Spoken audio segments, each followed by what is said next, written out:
Now, if you're going through these exercises and you find it hard and you're asking, well, Madison, I, I can't even feel right now. I'm having a hard time feeling, any emotion. I feel numb. I still feel stuck in my thoughts. I'm not able to access my body. Well, that's completely normal. I spent, almost over a decade like this, and most clients who come to me, they also feel emotionally numb, completely disconnected from themselves, their emotions, and that's why we have the challenges we experience. Now, if you're in this state, there's no need to worry, right? Which is also an emotion, so you can let that go. But what we want to do is we want to start to be able to change our language. Now, often when we're in this state, we're going to start to tell ourselves things like, we can't, I can't feel emotions. I can't feel. I can't be in my body. I can't do it. Now, when we really get down to it, is I can't has an emotion behind it, which is it's apathy. We feel hopeless. We feel helpless about it. And what apathy is it's really an emotion that's coloring our worldview, and it feels very powerless. So what we want to do, like the map of consciousness, is we first want to be able to let go of any apathy or hopelessness or helplessness or fear about feeling emotions itself. You can think of the emotional world like an onion. And if we're having a hard time accessing our emotions, it's because we have some emotions that are resisting feeling our emotions. So maybe that's a shock or a fear or apathy. Or maybe we feel even guilt and unworthy of feeling our own emotions.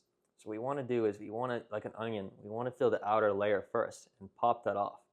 So we want to feel that at first, that resistance, that apathy that says, I can't do it. I feel hopeless. It's too hard. And that's not worth it, right? That's how the emotion is going to start to speak to us in our internal dialogue. So as you can let go of that apathy, of those lower emotions about feeling emotions, it gets very meta, you start to be able to drop into your emotions and start to move up the map of consciousness, where you start to feel at the energy level of courage that, hey, I feel like I can feel my emotions. I feel like I can face myself and sit with myself, my body, and the pains I'm experiencing. Now, if maybe it's hard to feel the emotion itself, but you find emotions in your body, and maybe sometimes that's easier. And there's a sharp pain somewhere. Maybe it's in your lower back or your neck, and that's great too. So if we can feel a pain but not an emotion, that means that our body's trying to speak for us. So if we find that our heart is closed, which is why we're not able to feel an emotion, then our body often has to give us the message instead. So if we're not able to feel the emotion that's in our neck, well, then we're going to feel a sharp pain. And so you want to do is you just want to ask, really inquire within yourself, what emotion am I feeling right here in my neck or wherever your pain is? And see if you can get an answer. And if that's too hard, just start with what you can feel. Even if you say, hey, I can't feel any emotions right now, it's completely numb, you can feel something. Is it fear? Is it anxiety?